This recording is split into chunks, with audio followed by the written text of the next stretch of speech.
Well, thank you, Kelly and Michelle, for joining us for Conversations with Daniel. I really appreciate it. Icebreaker question for you is, you both have young families. What's the most exciting vacation or trip that you've gone on with your family? We annually get camping with our kids. Nice. So each trip probably has a very exciting moment. Like the first time we squeezed 6 of us in a canoe. And there were some very nervous passengers, and you could hear us all the way out on shore.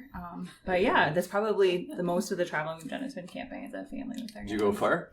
So sort of about 6-8 hours away is sometimes where we land annually. Cool. Meet up with a bunch of other family members there. So. Awesome.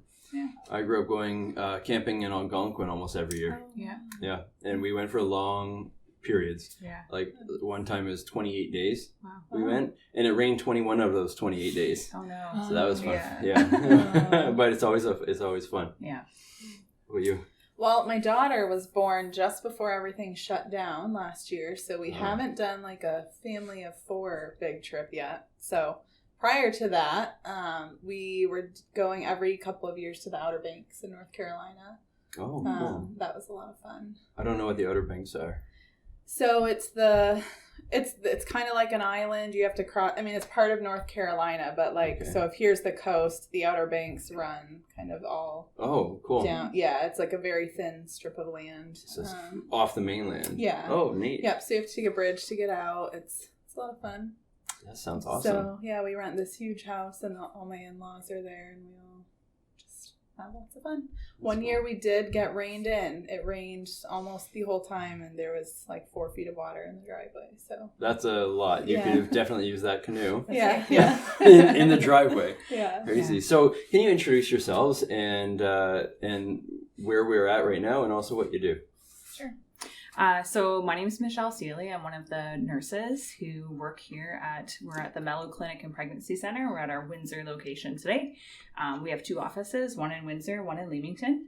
And we're really here just to provide support to families and our clients who might be facing either information needs or just some support needs, usually in regards to pregnancy or maybe sexual health. Okay. Yeah. Great.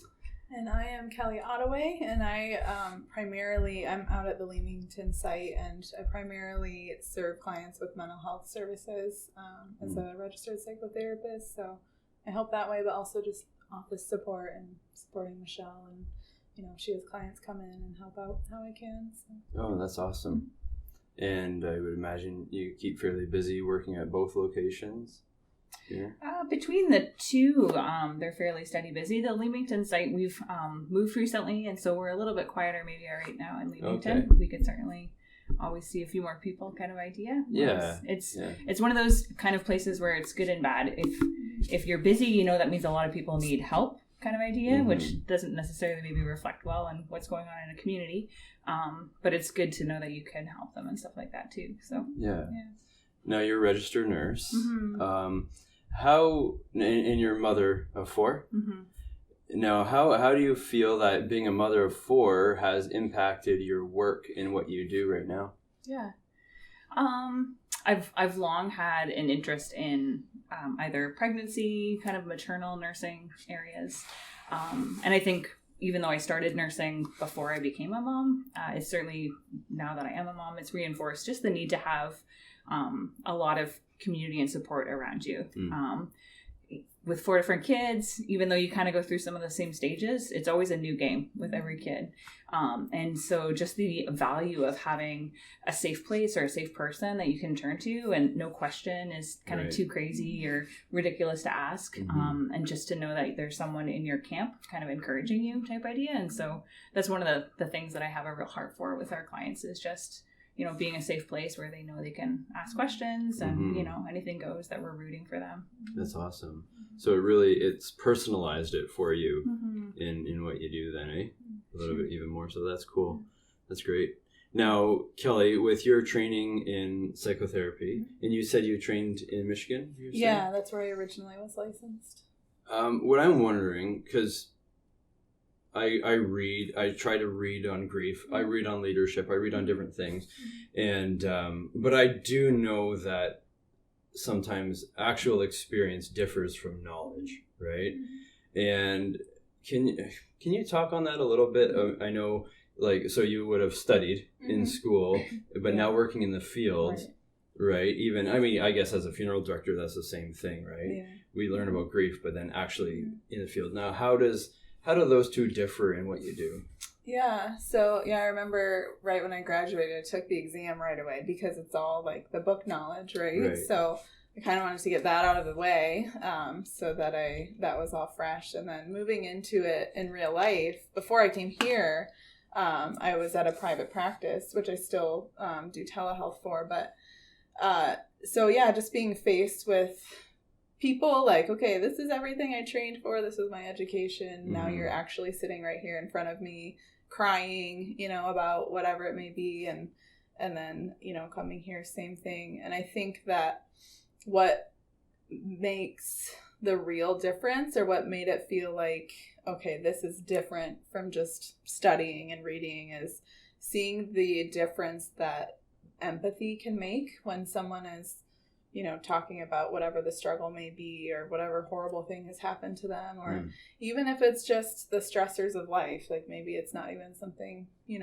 horribly tragic, but seeing their reaction when someone is sitting in the same room with them, just listening and empathizing, not necessarily trying to come up with the right thing to say, but just recognizing, like, you're hurting. This is a really hard situation. And, I'm sorry that you have to be going through this. There is hope, and then moving into, the whole conversation. But I think seeing how that empathy alone, because that's, I felt like that was the number one thing that we always talked about in all of my courses, just seeing that and how that changed someone, and then allowed them to move into the trust building phase and building rapport and building that relationship. And then the other kind of on that thread, seeing that it really is about the therapeutic alliance, or the relationship between me and the client, more so than whatever techniques I can offer or deliver. Like that's great, that I've learned these things and have this kind of toolbox that I can help someone with, but they really just want to have like a relationship with an unbiased third party that they can trust in a safe space. And I think seeing that really was the most important thing to people was a big change for me, a big eye opener. That's awesome. Yeah, thank you.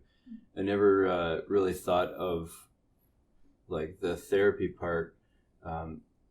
Usually when I would think of a therapist, a psychotherapist, you would think more about like, okay, they have their toolbox and you tell them what your problem is and they give you something to kind of help fix. But I do know a lot of it does also have to do with just the client or the individual that's sitting with you just being able to share, right? Yeah. And then you're able to kind of guide that along with the relationship. That's good. Now, I've talked a bit about this in a couple of other times, the difference between empathy and sympathy, right? Because I've heard it that empathy is feeling what the other person is feeling, kind of putting yourself in their shoes, and sympathy is like not putting yourself in their shoes, but kind of having the compassion for them in that area. Yeah. Is that? Yeah, like expressing, I would say sympathy is kind of the more like, feeling sorry for them, in a compassionate way. Right. And empathy is, and not that you even necessarily have to have gone what they're going through, but just to know, like, just to be able to say, I know you're grieving and I know what grief is. I don't know exactly how you feel right now because your grief is different. But, I feel what you're feeling, and you don't even have to say that, but just to express it, even non-verbally, and so that they can really feel that they're not alone. Right. To have an understanding for where they're at. Yeah. Yeah, that's interesting. Because what I've been asked so many times in my job is like, oh, how do you do what you do with all the grief? And a lot of times I've said that I'm not very empathetic. I sometimes lack empathy. But I'm very sympathetic and compassionate. So that's oftentimes how I'm able to sit with people through grief. But maybe I have the definitions not exactly right. But the idea that I'm not trying to feel what they're feeling, because then I think I couldn't do what I do, but to be able to have the sympathy and the compassion for them through what they're going through. It's they're both important. Yeah. But I actually, the more I get into studying about grief and the way you explained it, I feel like the more I'm becoming actually empathetic, and it is helping me. So maybe this whole project has been good for me as a funeral director. So now here at the clinic, you deal with young families, probably a lot of women who are going through a really stressful time and possibly dark time in their life. Now, when someone is going through such a difficult time, what are some things that you might be able to say to help alleviate some of that burden and stress that they have? I think one of the things that we encourage our clients to know is just that they have time to work through some of these things. A lot of the times when we find ourselves in a hard spot, we want a solution right away. And we want to get out of feeling uncomfortable, get out of not knowing how to move forward, and just reassuring them that like we don't have a set timeline. You can come back and revisit this conversation. That they are entitled to taking the time that they might need to sort through whatever thoughts and feelings and stuff like that they're going through, and just that we're open to hearing whatever they're feeling. So sometimes they'll be like, oh, I can't believe I said that, or I feel bad articulating this particular feeling, but knowing that whatever they're feeling is okay for them to articulate to us, that it's totally welcome and we're happy to field it. So that's neat. Yeah. Now, I imagine men and women face challenges a little bit differently. I'm sure it's on a scale, right? Now, with perinatal loss, how have you seen how men and women will face that differently? Is there a difference? Yeah, I think there is kind of a general difference. I also think it's important to, and even just remind myself, like even amongst women, we handle things differently, and so men do too, right? So, like in my own experience of perinatal loss, what I saw that my husband needed is probably different from what some of our other male friends might have needed in the same situation. So, but I think that one thing that may be pretty standard, I won't make a blanket statement, but for men is just that they need recognition from other people that it's also their loss, right? It's not just their wives or partners or the mothers. They also lost a child, and that's what I was thinking. Yeah. So that recognition, I think, that's in coming and preparing for this. I mean, what the mother was going through is sometimes so difficult. But I was also thinking, I wonder how often men are overlooked in that difficult process as well. And now, what is something that maybe a friend or someone can do or say that might be able to help a man who's going through that perinatal loss? When we were chatting a little bit about this topic and just sort of maybe differences, one of the things that I was reminded of is just a different number of people who study relationships or look at that. Just that some people just need a lot more time to be able to put words to things. And so sometimes just someone being with you or the freedom to be able to say, I don't have any words to describe this right now. Like, I'll tell you tomorrow kind of how once I have some words for this. Or if there's some concrete grief work that they can do. So maybe they want to make a memory box, or maybe they need to, be a part of some ceremony kind of idea. Okay. That can be really important for different people in terms of like the outward working of grief instead of just having it inside. That's interesting. Try to do a project. Actually, that's what I've heard a few times as well for guys. Guys like to talk while doing something sometimes. So to be able to work with your hands and then as we're distracted with something else, then maybe our emotions and our thoughts can go and be able to open up in that way. That's neat. So now, when there's an unexpected pregnancy, this can cause grief for a lot of people, not only possibly the mom, but also family members, friends, their partners, can cause grief. And it's a type of disenfranchised grief. Maybe they feel it's like, oh, it's the wrong timing, or there could be a multitude of reasons why sometimes an unexpected pregnancy can cause grief. Now, what advice would you give to parents and friends who are experiencing that, and to be able to give to someone who is walking someone through that kind of the unexpected pregnancy? I think, kind of like Michelle mentioned earlier, first take time, right? Don't assume that how you feel in this moment is how the whole pregnancy will feel. Like, if it's the parents or siblings or whatever, however, if they feel panicked or, grieved or whatever, it will, like, a pregnancy is 9 months typically, right? So take some time to know that the scariness of this moment is not necessarily going to last.